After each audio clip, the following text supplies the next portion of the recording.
అందరికీ హాయ్ అండి, welcome back to our channel అప్పు 1623. ఈరోజైతే మనం గుత్తి వంకాయ కర్రీ ఎలా రెడీ చేసుకోవాలో చూసేద్దాం. ముందుగా ధనియాలు, జీలకర్ర, గసగసాలు, ఎండుమిర్చి అండ్ ఎండు కొబ్బరి, వేరుశెనగపప్పు, చెక్క, లవంగాలు దోరగా వేయించుకోవాలి. అందులోనే కొంచెం చింతపండు కూడా వేసుకొని మిక్సీ అయితే ఇలా పట్టేసుకోవాలి మెత్తగా. తర్వాత కొంచెం ఆయిల్ వేసుకొని లేత వంకాయలు తీసుకోవాలండి. కర్రీకి లేత వంకాయలు అయితేనే బాగుంటాయి.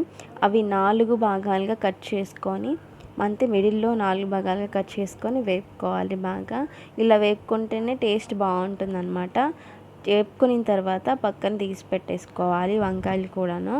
తర్వాత జీలకర్ర, ఆవాలు చిటపట్లాడిన తర్వాత ఆనియన్స్ వేసుకోవాలి. ఆనియన్స్ బాగా వేగిన తర్వాత 1 స్పూన్ కానీ 2 స్పూన్స్ కానీ అల్లం వెల్లుల్లి పేస్ట్ వేసుకోవాలి. అది పచ్చి వాసన పోయేంత వరకు వేపుకొని తర్వాత టొమాటోస్ వేసుకొని అవి కూడా బాగా వేగనివ్వాలి. కొంచెం 2 స్పూన్స్ కానీ 1 స్పూన్ కానీ పసుపు యాడ్ చేసుకోవాలి. కారం మీకు తగినంత వరకు, ఎక్కువ తినే వాళ్ళైతే ఎక్కువ వేసుకోవచ్చు. మేము దీంట్లో తక్కువ అయితేనే బాగుంటుందండి. వంకాయ కర్రీకి అయితే తక్కువ వేసుకుంటే బాగుంటుంది, కారం వేసుకుంటే అంత టేస్ట్ ఉండదు.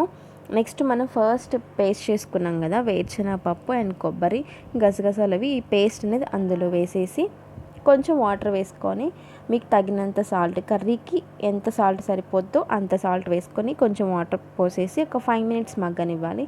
మగ్గిన తర్వాత మనం ఫస్ట్ వేపుకున్నాం కదా వంకాయలు, ఆ వంకాయలు వేసేసి ఒక్కసారి కలిపేసి ఇంకొక 10 మినిట్స్ బాగా, అంటే సిమ్లోనే బాగా మగ్గాలి.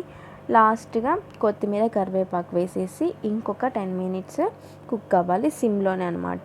అంతే, గుత్తి వంకాయ కర్రీ రెడీ అయిపోయింది అనమాట మనకి.